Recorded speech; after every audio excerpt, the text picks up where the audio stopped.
There is a kind of love that never announces itself. It doesn't arrive with flowers or a confession over candlelight. It doesn't ask for anything in return. It simply exists, quiet and constant, tucked away in the corners of a life that the world never gets to see. And for most people, that kind of love is something they read about in novels or watch in films on a Saturday night with a glass of wine and a box of tissues. But for Diane, it was real. It was the only thing that felt real. For over a decade, she carried something inside her chest so heavy, so consuming, so relentlessly present, that it shaped every single decision she made. What job she took, what neighborhood she lived in, what route she drove to the grocery store on a Tuesday morning. And the man at the center of all of it, Robert, had absolutely no idea. None. He was living his life, raising his kids, loving his wife, mowing his lawn on Sunday afternoons, completely unaware that someone who had known him since he was a teenager had never, not for a single day, stopped thinking about him. And here is the part that will stay with you long after this video ends. The part that changes everything. The part that made investigators stop and stare at each other across a conference table in a small Ohio County Sheriff's Office on a cold October evening in 2019. Diane had not just been thinking about Robert. She had been writing to him every single week for 11 years, 612 letters, 612 deeply personal, deeply emotional, handwritten letters that she had sealed in envelopes, addressed to him, and never once mailed. She kept them in a shoebox under her bed, then another shoebox, then a storage bin in her closet. She kept writing, and she kept waiting, and she kept telling herself that one day, when the moment was right, she would finally say the words out loud. But that day never came. And when the letters were finally found, what was inside them did not just reveal a woman in pain. It revealed something that law enforcement would spend months trying to fully understand. Because this was not simply a story about unrequited love. This was a story about what happens when a person's entire inner world becomes a secret they can no longer contain. Before we go any further, we want to hear from you. Drop a comment below and let us know where in the world you are watching from. We would love to hear from you. And if you are not subscribed yet, hit that subscribe button right now so you never miss any of our upcoming videos. Stories like this one, we cover them every single week. So tonight, we are going to ask 3 questions that everyone who followed this case could not stop asking. How does someone love another person for 11 years in complete secrecy without a single person ever suspecting? What was inside those 14 letters that made investigators separate them from the rest and seal them in an evidence bag? And what exactly did Diane do on the night she finally broke her silence? The night that changed everything for Robert, for his wife Susan, and for herself. Because the answers are not what anyone expected. To understand how this story ends, you have to go back to the beginning. Not to 2019, when everything fell apart. Not to 2008, when Diane wrote her very first letter. You have to go back to a high school hallway in a small town outside of Columbus, Ohio, in the late 1980s, where 2 teenagers who had grown up 3 blocks apart from each other were figuring out who they were going to be. Robert was the kind of kid that everyone liked without quite being able to explain why. He was not the most popular boy in school. He was not the star quarterback or the class president. He was just Robert. Easy to talk to, quick to laugh, the kind of person who made you feel like you were the most interesting person in the room simply by paying attention to what you were saying. Teachers liked him, parents trusted him, and Diane, who sat 2 rows behind him in 11th grade English class, noticed all of it. She noticed the way he held the door open without being asked. She noticed the way he listened when someone was talking, really listened, not just waiting for his turn to speak. She noticed the way he laughed, which was loud and unguarded and completely unself-conscious in a way that most teenage boys were not. And somewhere in the middle of all that noticing, without any single dramatic moment she could point to later, Diane fell in love with Robert, quietly, completely, and, as it would turn out, permanently. Now, here is what you need to understand about Diane at that age. She was not a shy girl in the way people sometimes picture when they hear a story like this. She was not invisible or awkward or socially out of place. She had friends. She was involved in the school choir and the literary magazine. She got good grades. She was the kind of girl that adults described as having a good head on her shoulders, which, in the language of the American Midwest in the late 1980s, meant that she was responsible and level-headed and did not cause trouble. But underneath all of that steadiness, underneath the good grades and the dependable reputation, Diane felt things with an intensity that she had learned very early on to keep to herself. She had grown up in a household where emotions were treated like something slightly embarrassing, something you handled privately and did not put on display. Her father was a quiet man who expressed affection through practical actions rather than words. Her mother was warm but guarded, the kind of woman who would squeeze your hand instead of saying, "I love you," out loud. And so Diane grew up understanding at a very deep level that the way you showed love was not by saying it. It was by being there, by being consistent, by showing up over and over again without ever asking for recognition. It was a lesson that would define the rest of her life in ways she could not possibly have anticipated standing in that high school hallway at 17 years old. She and Robert were friendly throughout high school. Not best friends, not dating, but the kind of easy, comfortable, friendly that happens between two people who share the same social world without being at the center of each other's lives. They talked in the hallway. They worked on a group project together junior year. At graduation, he hugged her and said they should keep in touch, and she smiled and said yes, knowing even then, in some quiet corner of herself, that she meant it more than he did. And then life did what life does. Robert went to Ohio State. Diane went to a smaller school 2 hours away. They lost touch the way most people lose touch after high school, gradually and without any particular moment of rupture. Just distance in time and new routines slowly filling the space where the other person used to be.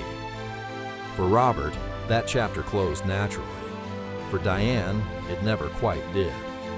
She built a good life for herself through her 20s.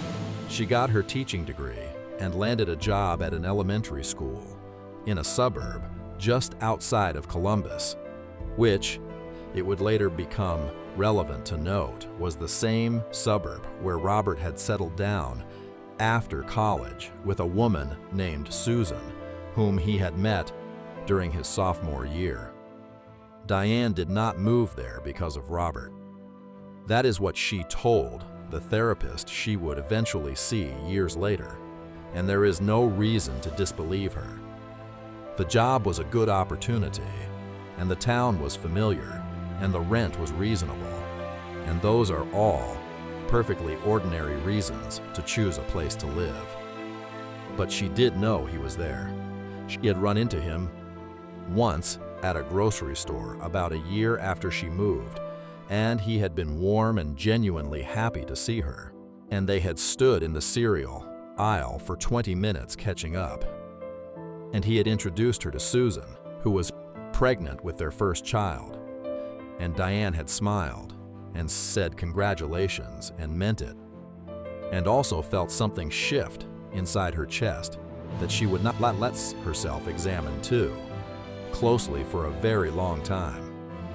Through her 30s, Diane watched Robert's life from the comfortable distance of a neighbor who was close enough to be friendly but far enough away to be invisible. They saw each other at community events. Their paths crossed at the farmers market, at school functions when their students overlapped, at the occasional neighborhood gathering. He always seemed genuinely pleased to see her. He always asked how she was doing with the easy warmth that had drawn her to him in the first place. And every time they parted ways, Diane would drive home and sit in her car in the driveway for a few minutes before going inside, not doing anything in particular, just sitting. Her neighbors, if they noticed at all, would have had no reason to think anything of it. She was just a woman sitting in her car. People do that all the time. But inside that stillness, something was building. Something that had no outlet and no direction and nowhere to go. And in the spring of 2008, when Diane turned 38 years old, and Robert and Susan celebrated their 15th wedding anniversary with a party that half the neighborhood attended, Diane sat down at her kitchen table on a Sunday evening, opened a fresh notebook, and wrote the first letter. She did not plan to make it a habit. She told herself it was just a way to process her feelings, the same way some people journal or pray or go for long runs. She told herself she would write it once and feel better and move on. She wrote his name at the top of the page. She wrote, "I don't know how to stop thinking about you, and I am tired of pretending that I do." And then she wrote for 3 hours without stopping. And when she was done, she felt, for the first time in a very long time, something close to relief. So she did it again the following Sunday, and the Sunday after that, and the Sunday after that. And somewhere along the way, once a week became the rhythm of her life, the way church is a rhythm, or a standing phone call with a sister, or a morning cup of coffee in a specific chair. It was the thing she did. It was the thing that made the rest of the week feel manageable. 612 Sundays, 11 years, and not one word of it ever reached him. What Diane was experiencing had a name, though she would not have used it herself at the time. Psychologists who study attachment and obsessive love describe a pattern in which a person becomes so emotionally invested in someone who is unavailable that the relationship exists entirely within their own inner world. The object of their feelings becomes less a real person with flaws and complexity and bad days, and more a symbol, a projection of everything they most deeply long for. And because that internal relationship is never tested by reality, by arguments or disappointments, or the ordinary friction of actual daily life together, it remains perfect. It remains pure. It never fails them the way real relationships do. And so it becomes, over time, more real to them than anything else in their lives. Diane was not delusional. She knew Robert was married. She knew he did not think about her the way she thought about him. She was not living in a fantasy where she believed they were secretly in love or that he was waiting for her.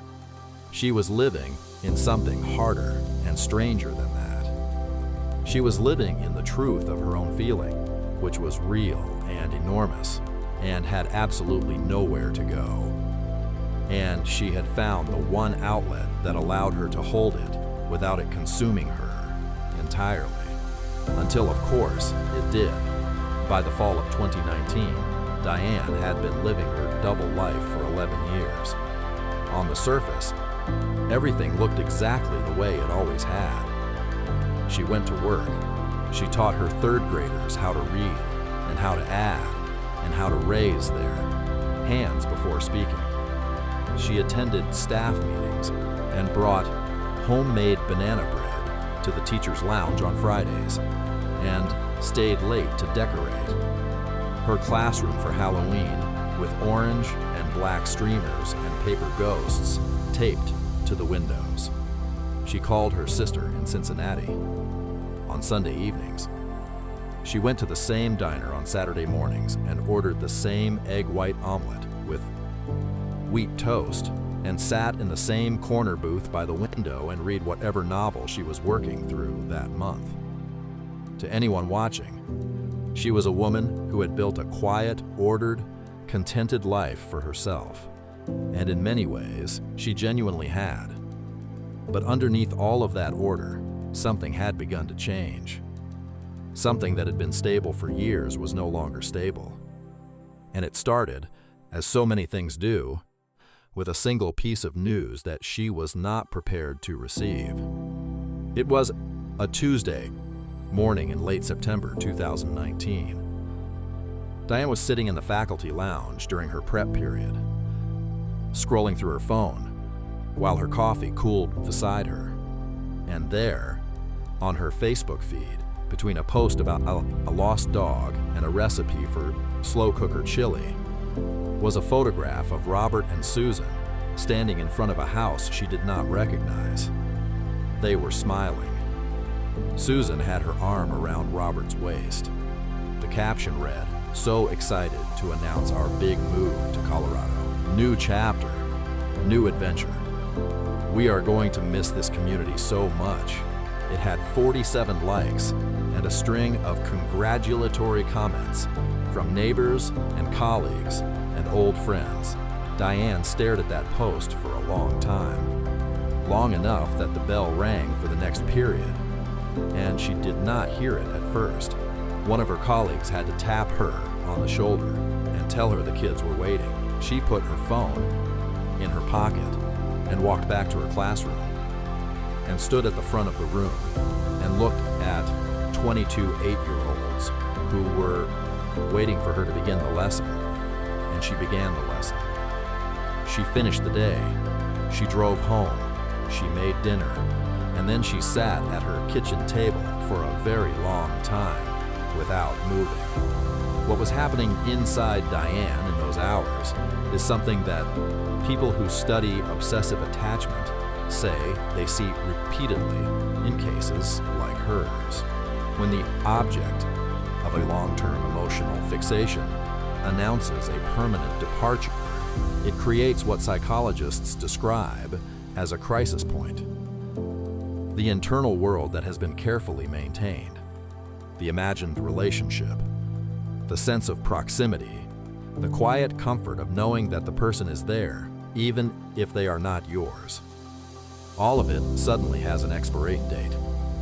And the mind, faced with that kind of loss, does not always respond with grief. Sometimes it responds with urgency. Sometimes it responds with action. Because action feels like the opposite of loss. Action feels like the one thing that might still change something. And Diane, who had spent 11 years doing nothing, who had built her entire emotional architecture around silence and patience and waiting, suddenly found herself completely unable to sit still. Her neighbor, a retired school teacher named Carol, who lived directly across the street, later told investigators that Diane's lights were on until well past 3 in the morning, the night she saw that Facebook post. Carol remembered it specifically because she herself was a light sleeper and had gotten up for a glass of water around 2:30 and noticed the warm yellow glow coming from Diane's kitchen window.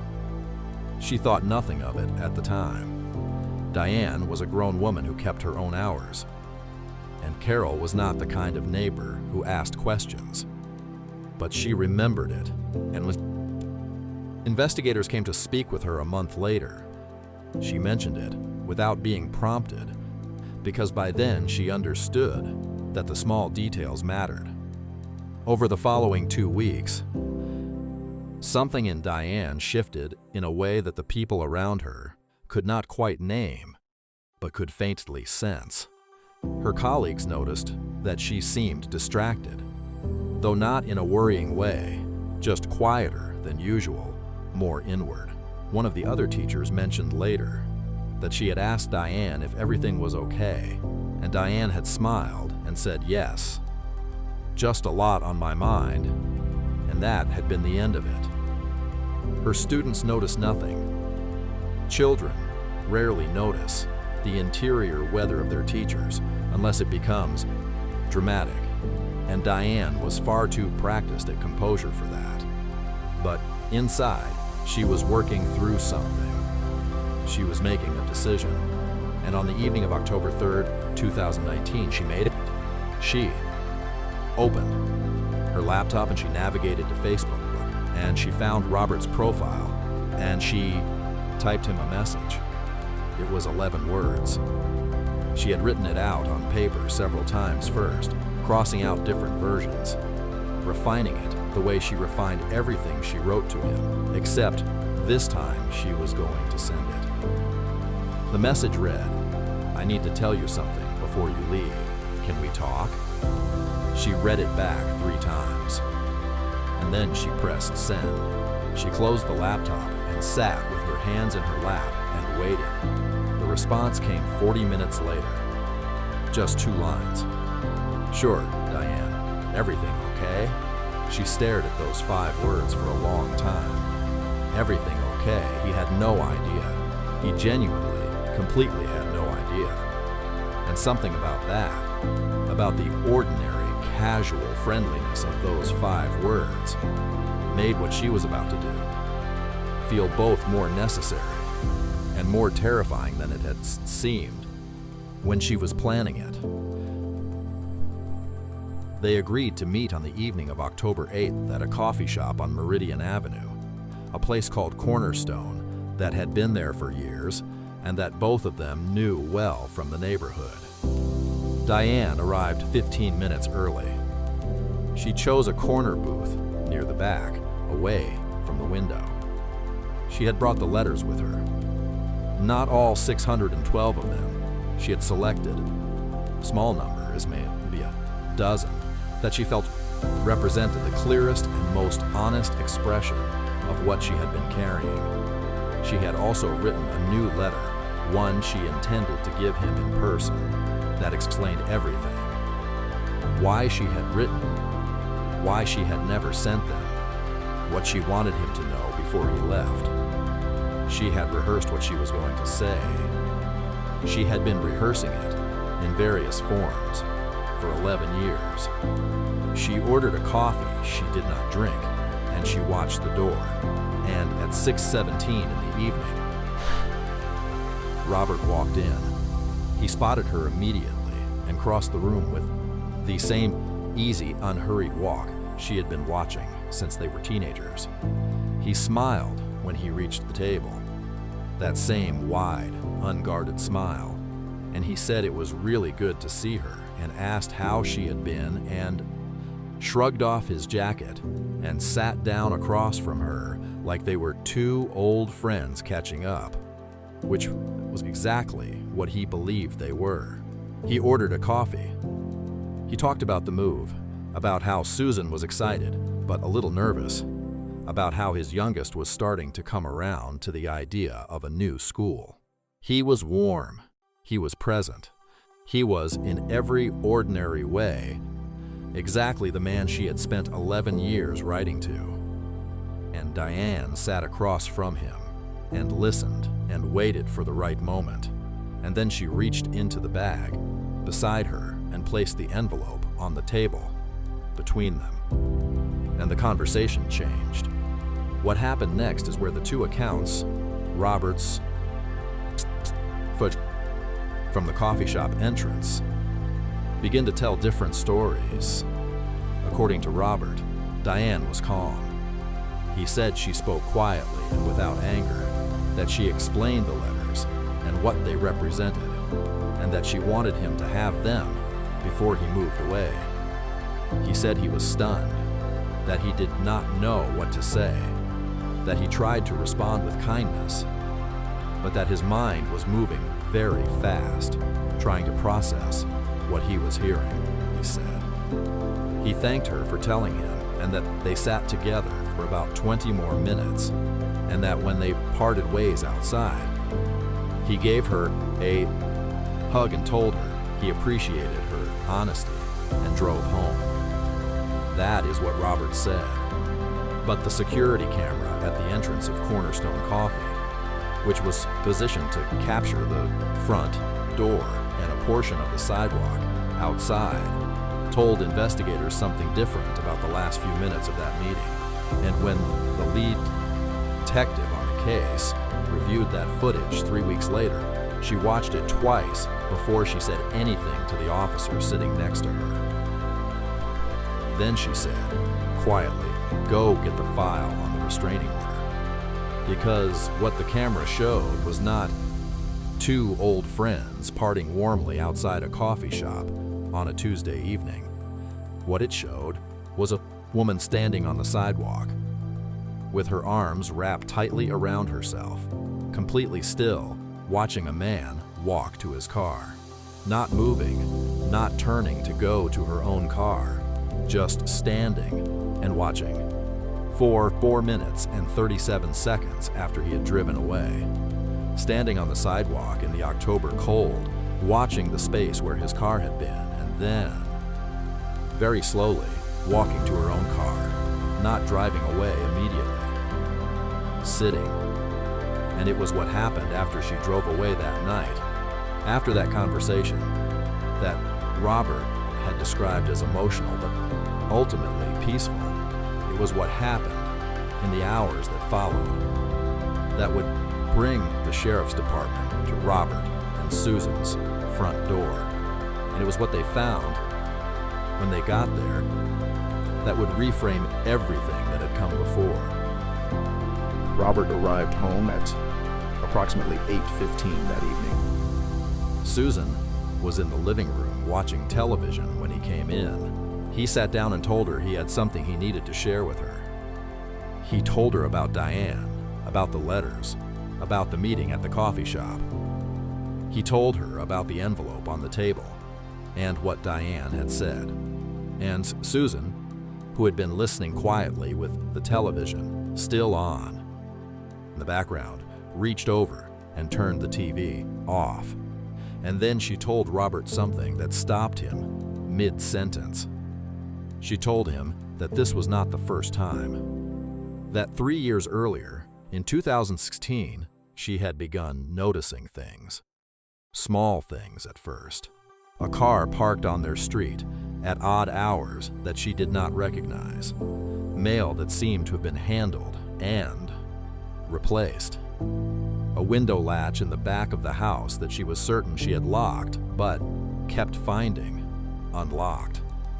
She had said nothing to Robert because she had no proof, and because she did not want to worry him, and because she told herself she was probably imagining it. But she had at a certain point filed a report with a local magistrate. A quiet, informal inquiry.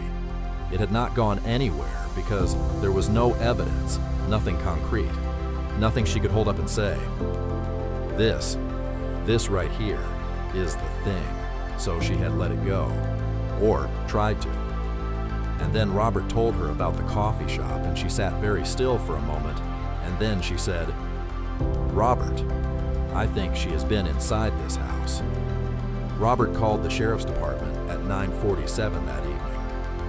His voice, by every account of the dispatcher who took the call, was steady, controlled in the way that people are controlled when they are working very hard to stay calm.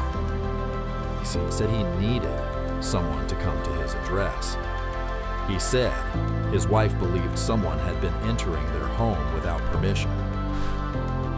He said he had received a large quantity of letters from a woman he knew and that he needed someone to look at them. The dispatcher asked if anyone was in immediate danger.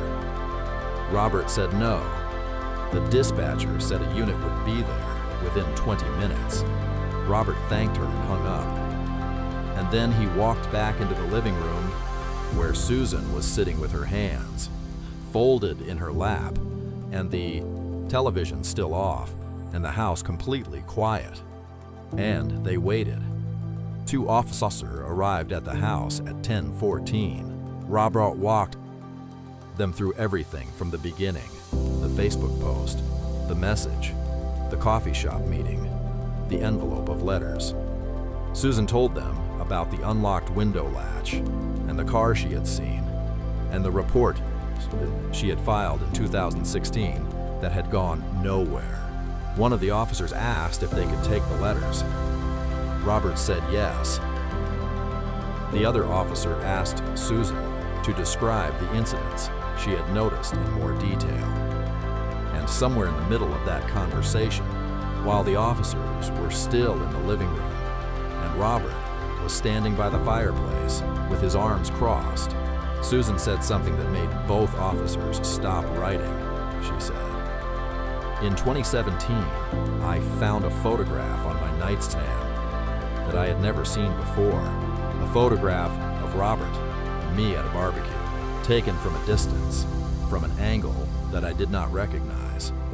And I told myself, one of our friends must have sent it. But I never asked. I just put it in a drawer and tried not to think about it." One of the officers asked her if she still had the photograph. Susan said she did. She went upstairs and came back with it. And the officer held it up and looked at it for a long moment, and then looked at his partner. Because the angle from which that photograph had been taken, the distance, the slight elevation, was consistent someone's standing outside the fence at the back of their yard, in the narrow gap between their property and the neighbors, at night. It was not consistent with any angle available to a guest at a backyard barbecue, and nobody had ever mentioned taking it. The photograph changed everything. Up until that moment, what the officers sitting in Susan's living room had was a story about a troubled woman, emotionally troubled woman, who had written a lot of letters and delivered them to a man she had loved from a distance for over a decade. It was uncomfortable. It was sad, but it was not necessarily a crime. Unrequited love, however extreme, does not by itself constitute a criminal act. Letters that were never sent do not by themselves constitute harassment. But a photograph taken from outside a fence at night, from a position that no invited guest could have occupied, that was something else entirely. That was evidence of physical presence.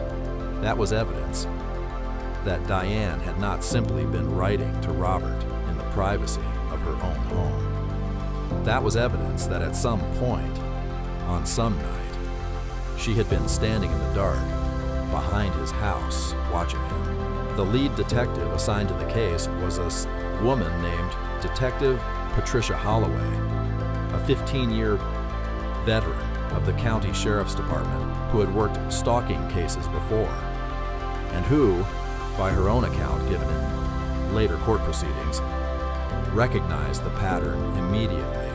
She requested a full review of the 612 letters, not just a general read-through, but a systematic, chronological analysis looking for specific details, dates, descriptions, references to events or objects or conversations that Diane could only have known about through direct physical observation. She assigned 2 deputies to work through the letters over the following week. What they found, buried inside the correspondence of 11 years, was a trail that nobody had thought to look for, because nobody had known to look. details, references to the color Susan had repainted the kitchen in the spring of 2015. A description of a crack in the ceiling above the master bedroom, written in a letter dated November 2016. A mention of a ceramic figurine on the windowsill of the upstairs bathroom that Susan's had bought at a craft fair, and that had never been photographed or mentioned on social media. A reference to the particular sound the back gate made when it opened, a soft metallic scrape that Diane had described in a letter as something that reminded her of the sound of a door opening to somewhere new. Detail after detail after detail woven into the letters so naturally, so conversationally, that a casual reader would not have registered them as anything unusual. But to Detective Holloway, reading them in sequence with a highlighter in her hand, they told a story within the story. Diane had not just been watching Robert's life from a distance. She had been inside it, literally, physically, repeatedly. The next step was the neighbor's security camera. The house directly behind Robert and Susan's property belonged to a couple named the Garfields, who had installed a camera system in 2015 after a string of package thefts in the neighborhood. The camera at the rear of their property was angled toward their own backyard, but its field of view included a portion of the narrow strip of land between the two properties, the exact gap that Detective Holloway had as the likely position from which the barbecue photograph had been taken. The Garfield system automatically overwrote footage after 90 days, which meant that anything from before July 2019 was gone. But the footage from July through October was still there. And Detective Holloway and her team spent 3 days going through it, hour by hour, night by night. What they found was 47 separate instances of a figure appearing in that narrow strip of land between the two properties during nighttime hours, always between 10 at night and 4 in the morning, always on foot, always pausing, always still, standing and watching the back of Robert and Susan's house for stretches that ranged from 12 minutes to just over an hour. The figure was never fully visible, always partially obscured by the fence line and the darkness. But on 11 of those 47 occasions, there was enough light from a neighboring porch lamp or a passing car to make out specific details. A woman's silhouette, medium height, a particular jacket with a distinctive white stripe across the left shoulder that Diane's neighbor Carol would later confirm she had seen Diane wear regularly that summer and fall. 47 nights. That was what the footage showed for a 3-month period. 3 months out of 11 years. Nobody could say how many nights there had been before the camera's memory ran out. Nobody could say how many times, over the course of a decade, Diane had stood in that dark gap between the properties and watched the back windows of the house where Robert lived. The number in those 3 months was 47. The number for the full 11 years was something nobody would ever be able to calculate. And that number, that 47, was what Detective Holloway included. In the affidavit with the county court on October 28, 2019, when she requested a warrant for Diane's arrest on charges of criminal stalking and unlawful observation. Diane was at school when the officers came. She was in the middle of reading a story to her class, a picture book about a little bear who gets lost in the woods and has to find his way home, when the principal appeared in the doorway and quietly he asked her to step outside for a moment. She handed the book to her teaching aide and stepped into the hallway and found 2 deputies waiting for her. She did not cry. She did not argue. She asked only if she could tell her students she would be back, and one of the deputies said that would not be possible, and Diane nodded once and folded her hands in front of her and said, "All right." Those who were present at the school that morning described her composure as striking, not the composure of someone who was in shock, the composure of someone who had, on some level, been waiting for this. The composure of a person who had known, somewhere deep down, that the silence could not last forever, and that when it finally ended, it would end exactly like this. News of Diane's arrest moved through the neighborhood and then through the town with the particular speed that difficult news always travels in small communities where everyone already knows everyone. The reactions were immediate and divided in a way that surprised even people who knew the story. Well, there were those who were frightened, neighbors who looked back at years of small interactions with Diane and reread them through a new and uncomfortable lens. And there were those who were something closer to heartbroken, former colleagues who could not reconcile what they were hearing with the woman they had worked alongside for years. Parents of her former students who remembered the care and patience she had shown their children and could not easily abandon that memory. A woman who had been Diane's friend for nearly 20 years told a local reporter, off the record, that she had known something was wrong, not with Diane's behavior, but with Diane's heart for a long time. She said she had never asked about it directly because she did not know how, and she said that was something she was going to have to live with. The public response, once the story made its way into local media, and then onto a regional news website that ran a brief summary under the headline, "Elementary School Teacher Arrested on Stalking Charges," was predictably polarized. Online commenters split almost immediately into two camps, those who focused on the danger and the violation, the 47 nights, the letters, the years of covert observation, the systematic invasion of another family's privacy and safety, and those who focused on the tragedy of it, the 11 years of silence, the unaddressed pain, the complete absence of any violence or threat, and asked aloud whether the story said it as much about the loneliness that our culture allows to exist quietly inside ordinary lives as it did about one woman's inability to let go. Both of those readings were, in their own way, correct. And the tension between them would follow the case all the way into the courtroom. There was a moment during the pretrial proceedings that those who were present in the courtroom that said they would never forget. It came during a routine evidence hearing, not the trial itself, just a procedural session to determine which materials would be admissible. Diane's attorney had argued that the letters, while numerous, were private writings never intended for public disclosure and should not be read aloud in open court.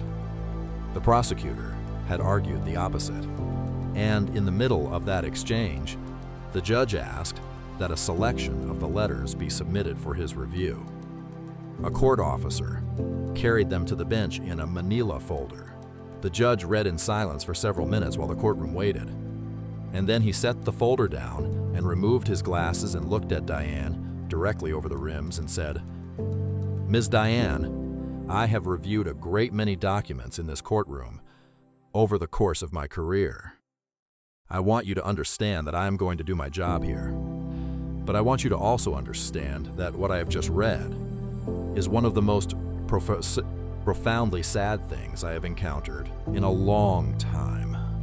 And I say that not as a statement of sympathy. I say it as a statement of fact." And then he put his glasses back on and continued with the hearing. Diane sat at the defense table and looked straight ahead and did not react in any visible way. But the court reporter, a woman who had worked in that courtroom for 9 years, later said that it was the only time in her career she had seen a defendant cry without their expression changing at all. The tears simply appeared and fell. The face did not move. But the revelation that truly reframed the case for everyone who had been following it did not come from the letters or the security footage or the photograph taken in the dark outside the fence. It came from something that investigators found when they searched Diane's home under the terms of the warrant. In a locked metal box in the bottom drawer of her bedroom dresser, they found a second collection of documents entirely separate from the 612 letters. These were not love letters. They were records. Meticulous, handwritten records spanning more than 8 years, documenting every time Diane had been near Robert's property, every observation she had made, every detail she had noted, dates and times recorded in 2-minute increments, descriptions of lights going on and off in specific rooms, notes on Robert's schedule, what time he left for work, what time he returned, which evenings he went out alone, and which evenings he and Susan went out together. Notes on Susan's schedule, notes on the children's routines, notes on the cars in the driveway and the visitors to the Hackages left on the porch, and the way the garden changed through the seasons. 8 years of documentations, so thorough and so precise that Detective Holloway, reading through it in the evidence room, said it was unlike anything she had seen in 15 years of working cases. It was not the record of a lovesick woman watching from a distance. It was the record of someone who had another family's life into a project, who had studied them the way a scientist studies a subject, with patience and discipline, and an almost incomprehensible level of sustained attention. And what made it most difficult for everyone involved to process, what made it sit so uncomfortably in the minds of those who read it, was that there was not a single word in any of it that expressed anger, not one instance of bitterness or resentment or the desire for harm. Every word was written in the same quiet observational tone, the same tone Diane used when she wrote in her journals, the same tone she used when she wrote lesson plans. It was, in the most deeply unsettling way possible, loving. Even this, even the surveillance. It was, to Diane, an act of love, and that was perhaps the hardest thing of all to understand. When the prosecutor presented those records to the court, the charge of criminal stalking was no longer in question. The only question was what the full picture of Diane's state of mind meant for sentencing. Her defense attorney called a forensic psychologist who testified for nearly 2 hours about erotomania, about attachment disorders, about the clinical distinction between a person who poses a physical danger and a person who is in the grip of a psychological compulsion that has gone untreated for years. The psychologist said, and this was quoted in every piece of coverage that followed, that in her professional opinion, Diane represented one of the most textbook cases of long-term obsessive attachment she had encountered in her career. She said the behavior was pathological. She said it was the product of years of unaddressed psychological pain and social isolation.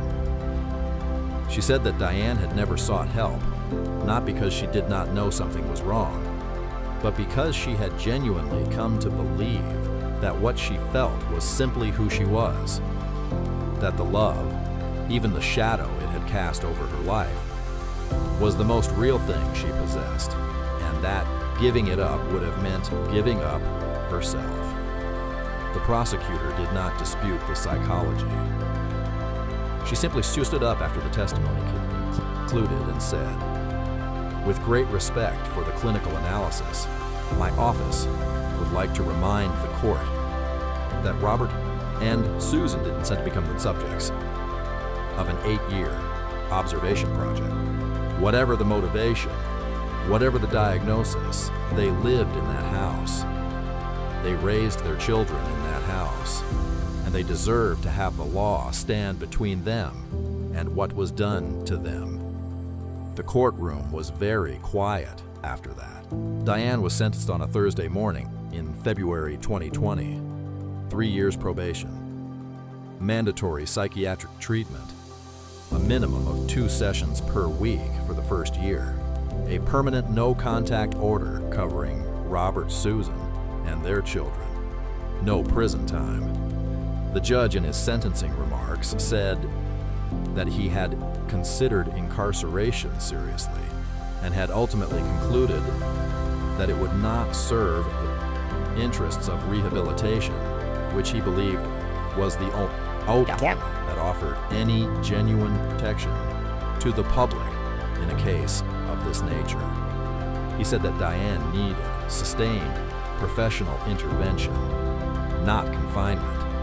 He said that the community had failed her long before she failed the community. And then he said something that made it into every article written about the case afterward. He said, "The absence of violence is not the absence of harm." And I want that to be clearly understood by everyone in this room, by the people who feel sympathy for this woman, and by this woman herself. Diane left the courthouse without speaking to reporters, her attorney said. So only that his client accepted the sentence and was committed to the process of recovery. She was placed on supervised probation and began her required psychiatric sessions the following week. 6 months later, she resigned from her teaching position. The letter she submitted to her school's principal was 3 sentences long. She thanked the school for the years she had spent there. She apologized to her colleagues' disruption for any disruptions caused by the events of the previous months, and she wrote, "I have spent most of my life being very good at being quiet. I am learning that that was not the same thing as being well." Her principal, who had worked with her for 12 years, kept the letter in her desk drawer.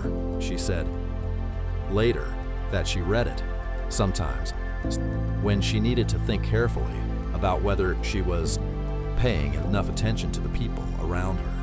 Robert and Susan did not move to Colorado out. The sale of their house had fallen through during the investigation, and with everything that followed, they had put the move on hold. They remained in the same house, in the same neighborhood, on the same street where all of it had happened. Susan gave one interview, a brief one, to a local newspaper about 3 months after the sentencing. She said that she did not feel safe in her own home and that she did not know if she ever would again. She said that she has spent a long time being angry and that the anger had not helped. She said that what she kept coming back to, the thing she could not let go of, was not the observation or the letters or the violation of her privacy. It was the thought of Diane sitting alone in her house on Sunday evening years for 11 letters she never sent. She said, "I know that sounds strange given everything, but I keep thinking about what kind of pain that must have been. And I keep thinking about all the people in all our lives who are in that kind of pain right now. And we just do not know, because they have gotten very good at not showing it." She said she did not know what to do with that thought, but she could not make herself stop having it. Robert gave no interviews. He and Susan separated 14 months after the sentencing. The divorce was finalized in the spring of 2021. Neither of them spoke publicly about the reasons.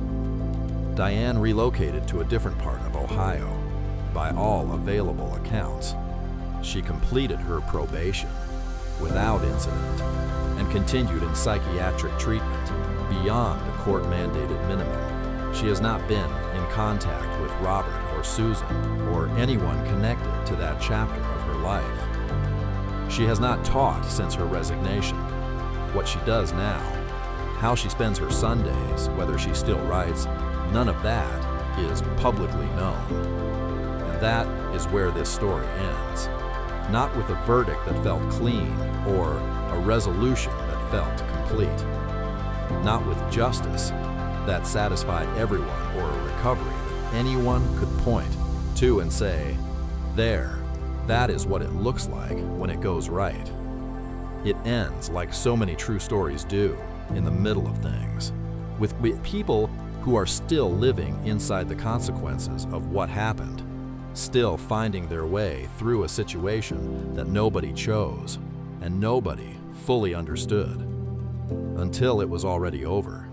And maybe that is the most honest thing that can be said about a story like this one, that the damage done by years of silence, by love that had no language and pain, that had no outlet, and a life built around a feeling that could never be spoken, that damage does not undo itself cleanly when the truth finally comes out. It ripples.